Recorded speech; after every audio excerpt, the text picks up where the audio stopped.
KPBS On Demand is supported by Splatero, helping homeowners pay off debt by offering streamlined access to your home's equity with no additional monthly payments or new debt. Splatero provides a lump sum payment in exchange for a share of your home's future value. Pre-qualification is available at splatero.com. Good morning, I'm Annika Colbert. It's Monday, March 1st. What will a restored Salton Sea mean for Imperial County? We'll have more on that next, but first, let's do the headlines. UC San Diego health officials closed down the Petco Park vaccination superstation again over the weekend due to a shortage of Moderna vaccine. Officials say it'll stay closed through Tuesday. This weekend, 500,000 teachers, police officers, and grocery store workers became eligible for vaccines, but concerns over supply remain. Meanwhile, up until Saturday, the San Diego Police Department were not technically eligible to get vaccines, but they had been getting leftover doses that would otherwise go unused. Mayor Todd Gloria says officers are eager for the shot. They understand the calculated risk they're taking, both in their day-to-day job, but to do it within the context of a pandemic, they can't arrest bad men via Zoom, right? They have to be out in the field. And it's been personally frustrating to me not to be able to vaccinate them sooner. The California Department of Public Health says it's on track to meet its goal of vaccinating 3 million people a week starting today, though the state says meeting that goal will depend on vaccine supply. The state's partnership with Blue Shield of California has been handling the distribution logistics. Blue Shield says it's working out the kinks and will take full management responsibility for the state's vaccine network by the end of March. From KPBS, you're listening to San Diego News Now. Stay with me for more of the local news you need. KPBS On Demand is supported by UC San Diego's Art Power, presenting cellist Joshua Roman, performing from his album Immunity, alongside music by J.S. Bach and more. Sunday, June 22nd at UC San Diego's Epstein Family Amphitheater. Reserve your tickets at artpower.ucsd.edu. California is spending more than $200 million to stabilize habitat along the southern edge of the Salton Sea in Imperial County. It's good news for residents concerned about their health, but the restoration could also impact a lot of people who get their water from the Colorado River. KPBS environment reporter Eric Anderson has more. Tom Anderson walked across a dry patch of salty, flat land just 5 years ago. Fish and Wildlife Service project manager was showing off an area on the eastern edge of California's largest lake. He dragged his black work boot across the crusty surface, turning it into fine dust. The really fine stuff that comes up on a windy day just is like billowing clouds of that fine material off of the playa. The lake was shrinking even then because Imperial County water managers sold some of their Colorado River water to San Diego. The pace of the lake's retreat jumped dramatically a few years ago, and now thousands of acres of lakebed are exposed to the desert winds. Wade Crowfoot is California's Natural Resources Secretary. He says the state is finally ready to help. The notion of the shrinking sea and the emissive dust from the seabed is really alarming and concerning to local residents. California is spending money to cover 4,000 acres of exposed lakebed with shallow water and habitat. It's the first of many projects on the southern edge of the lake that could end up costing billions of dollars. It's a long time in coming. There's a real impatience of residents in Imperial and Riverside counties about restoration, stabilization of the sea. California agreed to take on the Salton Sea restoration when Colorado River users and the federal government signed the Quantification Settlement Agreement back in 2003. That deal cleared the way for the Imperial County to sell its water to urban areas like San Diego. It also cut the flow of water into the thirsty desert lake, exposing thousands of acres of dusty lakebed. Every time we're peeling back every inch of that playa, we're exposing over 100 years of contaminated sediment. Luis Olmedo has worked for years to draw attention to the valley's dirty air. The entire air basin from Coachella, Imperial, Mexicali, we all share the air. We failed to meet federal standards. Farms, trucks, cross-border factories all combine to heighten the public health risk. Is it because we're over 85% Latinos, people of color, living in poverty, that we're not worth that investment? And here now we have the Salton Sea, to add, salt to injury. Olmedo welcomes any project that improves air quality. And that's what this delivers, but it's just one little tiny project to this massively drying area. Since the QSA was signed, some 24,000 acres of playa have been exposed. Michael Cohen studies Western water issues at the Pacific Institute. Projections are it could be another 40 to 60,000 acres, not accounting for the water use by the projects themselves. Some projections suggest it could be 100,000 acres of lake bed could be exposed. The public health threat adds urgency. So does the lake's unique role in Western water politics.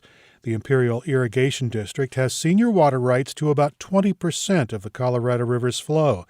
And Cohen says the IID managers hope to leverage that power to funnel money into the Salton Sea restoration efforts. But that raises questions.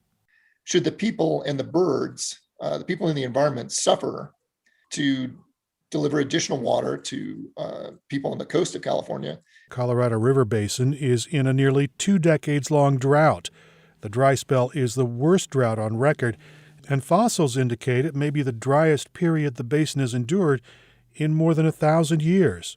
The real driver now is climate change. The reduced flows also put extra pressure on California officials trying to keep the Salton Sea from becoming a public health disaster. And that reporting from KPBS environment reporter Eric Anderson.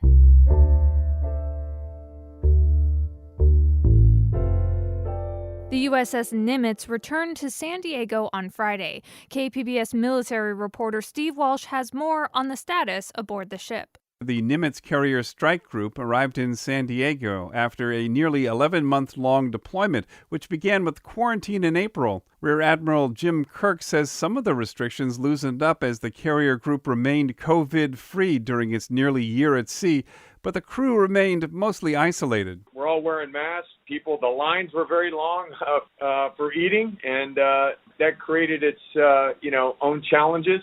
It was the longest carrier deployment since the Vietnam War. It was also the last carrier deployment for the FA-18 Hornet. Marine Fighter Attack Squadron 323 arrived back at Miramar Thursday. About 1,400 sailors and Marines will stay in San Diego while the carrier heads back to its home port in Washington. And that was KPBS military reporter Steve Walsh. Coming up, starting today, PG&E's rate hike is going into effect for its Central and Northern California customers. We'll have more on that next, just after the break.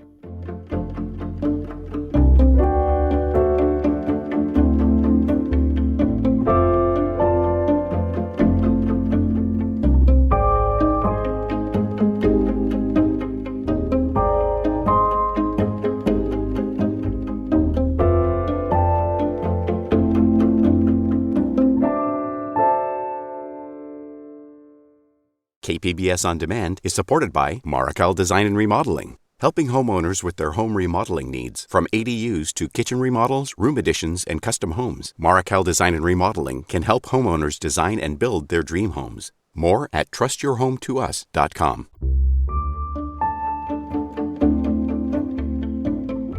Starting today, Pacific Gas and Electric Company is raising electricity rates by 8%.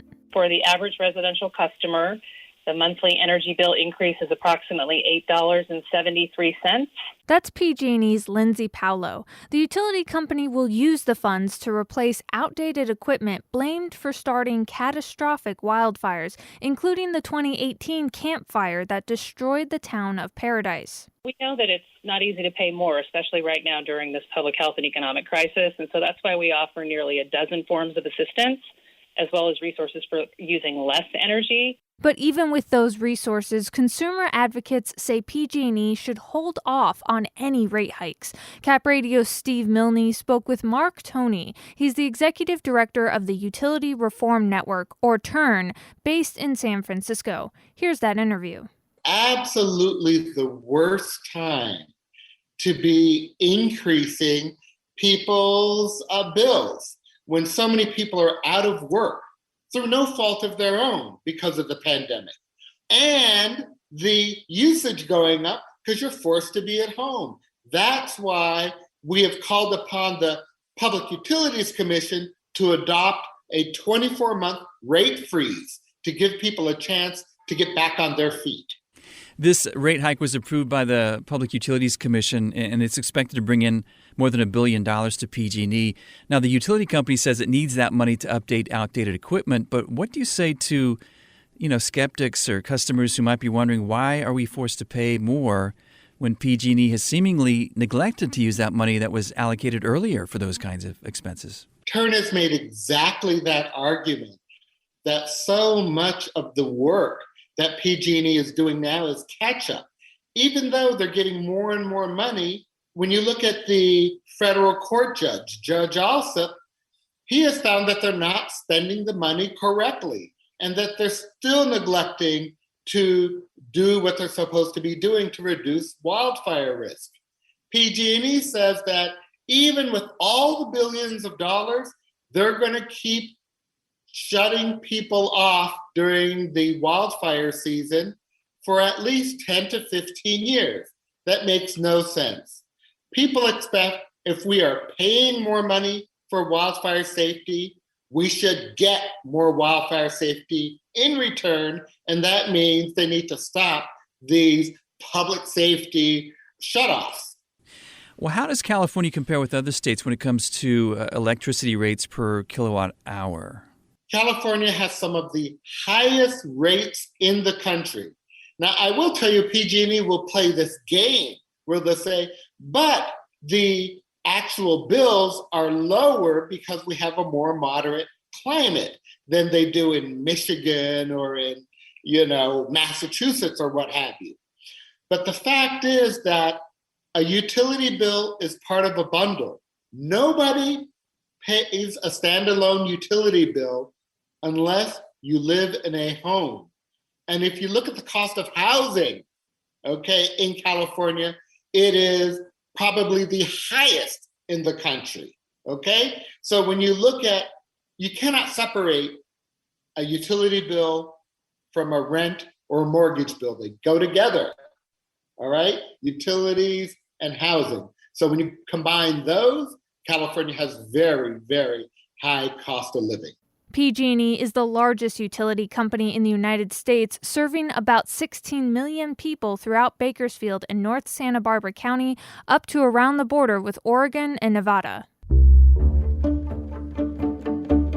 And that's it for the podcast today. Be sure to catch KPBS Midday Edition at noon on KPBS Radio, or check out the Midday Edition podcast. You can also watch KPBS Evening Edition at 5 o'clock on KPBS Television. And as always, you can find more San Diego news online at kpbs.org. I'm Annika Colbert. Thanks for listening, and have a great day.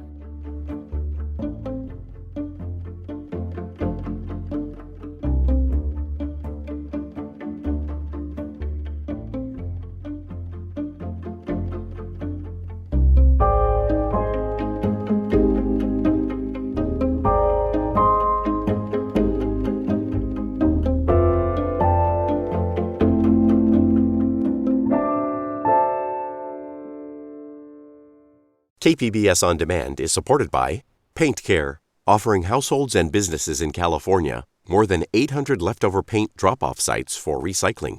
Quantities of 100-plus gallons of paint may qualify for a large volume pickup. Learn more at paintcare.org.